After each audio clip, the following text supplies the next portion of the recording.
It is the closing minutes of an April in 1970 evening in California, and two men are being pulled over in their red Pontiac along the Old Road and Henry Mayo Drive in Valencia, California. The traffic stop is in connection with an earlier road rage incident, what would be considered a misdemeanor offence, but this pullover would result in one of the bloodiest days in California law enforcement history, and in just 5 minutes, 4 people would be dead. Today I'm covering the Newhall incident, and welcome to Plainly Difficult.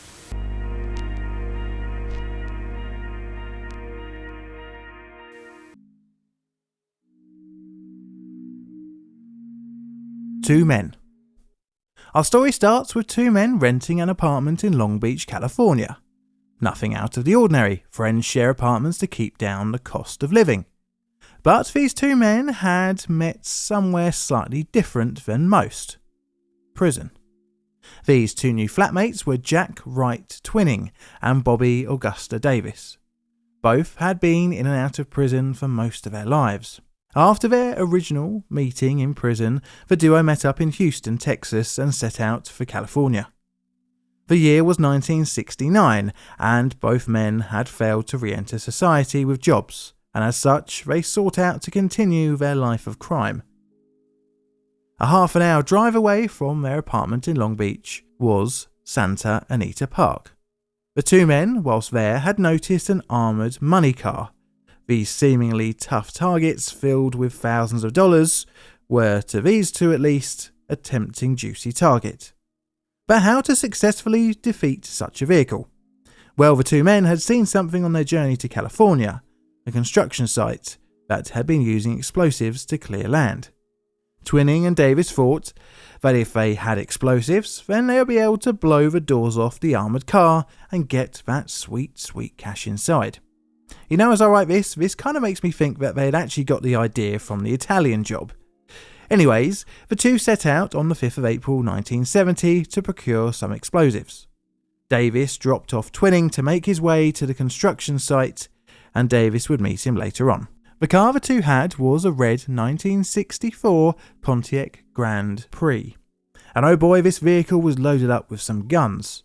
The two men had a Smith & Wesson Model 39 9mm semi-automatic pistol, a 6-inch Colt Python .357 Magnum revolver, two snub-nosed Colt Detective Special .38 caliber revolvers, a Model 1903 Springfield bolt action, a sawn-off 12-gauge shotgun, a Remington Model 5.72 caliber pump-action rifle, and a .44 Magnum Ruger Model 44 semi-automatic carbine. Now, later on in the evening, Davis would set off the chain of events that would result in a lot of deaths and his own incarceration.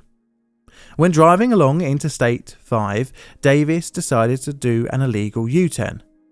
This involved him crossing across the highway median. Pretty dodgy, but the manoeuvre also nearly caused a crash with another car, driven by Ivory Jack Tidwell with his wife, Viola Bernice White, as a passenger. Some horn honking and arguing between the two drivers ensued, which resulted in both cars coming to a stop on the highway. An argument broke out between the two drivers. Davis pulled out a gun and threatened Tidwell. Thinking on his feet, the innocent motorist convinced Davis that the police were in the area, and the armed assailant fled in his car.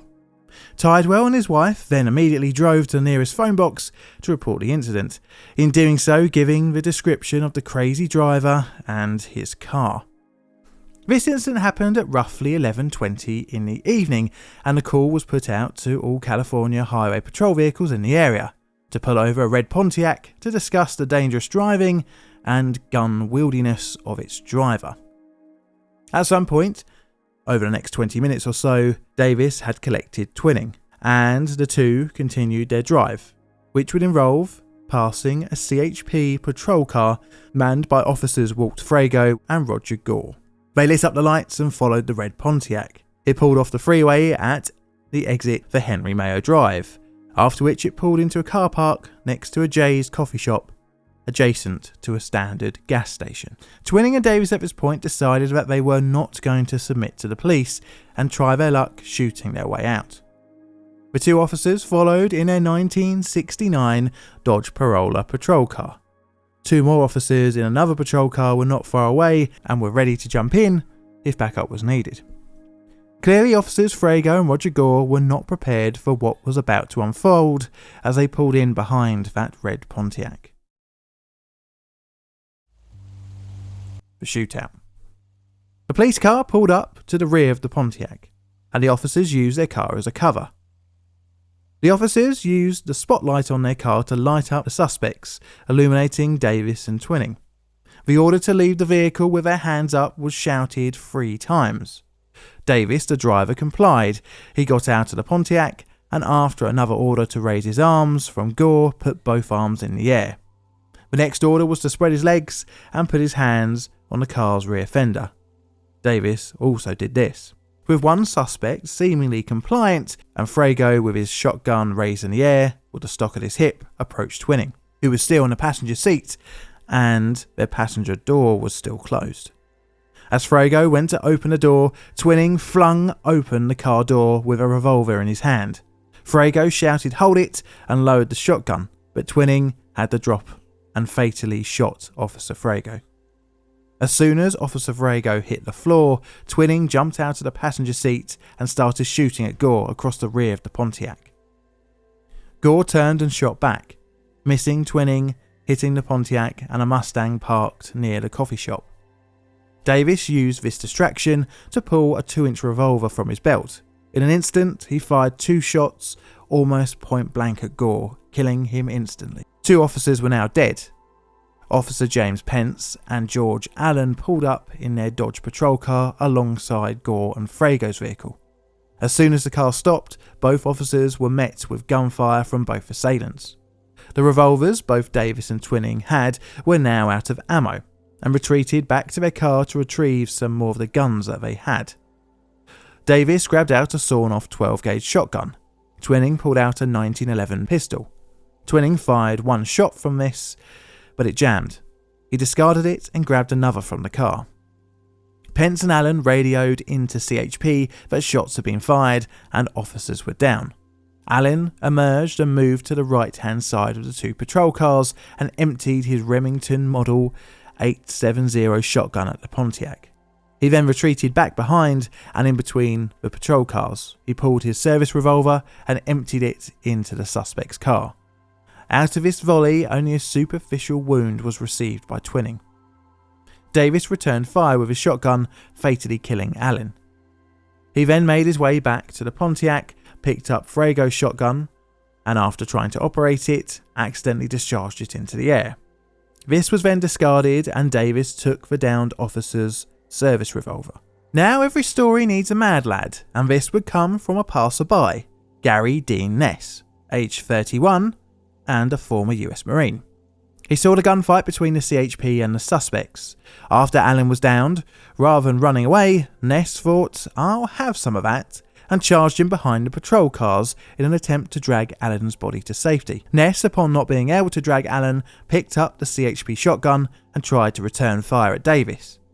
But Ness was unaware the shotgun was empty. Next, Ness, under fire from Davis, took Allen's revolver and fired a single shot, lodging a fragment into Davis's chest. The revolver now too was empty.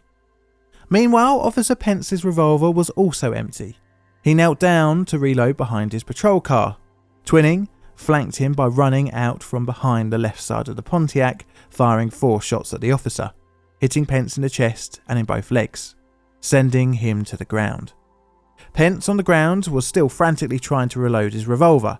At the time, officers were not issued with quick reloaders, and as such he had to load 1 round at a time. In the absolute pain and confusion of the situation, Pence didn't notice Twinning approaching. At point blank, he said, "I've got you now," and fired 2 shots into the back of Pence's head. Seeing this, Ness retreated and sought cover in a ditch. A 3rd police car approached the scene and Ness ran up to the vehicle. The car was carrying Sergeant Harry Ingold and officers Roger Palmer, Ed Holmes and Richard Robinson. More firing erupted, and Twinning and Davis fled into the night, taking with them several guns, and dispersed into 2 different directions. Meanwhile, the police scoured the area for the two and began to piece together the shootout. The empty Pontiac was approached and searched, but both men had slipped away into the night. But our story isn't over yet. Davis stumbled about in the night and at roughly 3:25 a.m. came across a camper parked up with 40-year-old Daniel James Schwartz inside. A gunfight ensued between Schwartz and Davis, with Schwartz firing his Lee Enfield rifle. Both men ran out of bullets and Davis overpowered Schwartz, hitting him with his pistol. With the owner subdued, Davis fled in the camper. Sometime later, Schwartz managed to report the theft to the police. A couple of hours later, he was pulled over and Davis, now out of ammunition, surrendered to the police. He was claiming he was a hitchhiker that had only stolen the camper and was in fact just an innocent bystander to the police slayings earlier on in the evening, stating he was just a passenger, not the driver of the Pontiac. But this was obviously all rubbish, but we'll come back to him in a little bit. Now, Twinning was still on the loose. The hostage. Twinning fled the scene across US 99 and covered roughly 3 miles. Eventually reaching Lyons Avenue, he broke into the house of Glenn S. Hogue, and in the chaos, Twinning took Glenn hostage, but his wife and son thankfully escaped, alerting the police in doing so. This was around 4:30 in the morning. Police quickly surrounded the house and a standoff ensued. A police negotiator would chat to the suspect over the telephone, and during the conversations, he would brag about the death of Frago by saying his mistake was carrying his gun at port. He got careless, so I wasted him.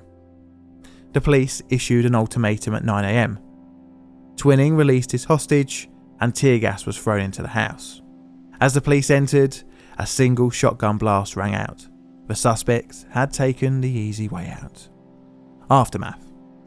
So back to Davis. His story was about as believable as the use of a chocolate teapot, and it was quickly found out that he was one of the 2 men who committed the massacre.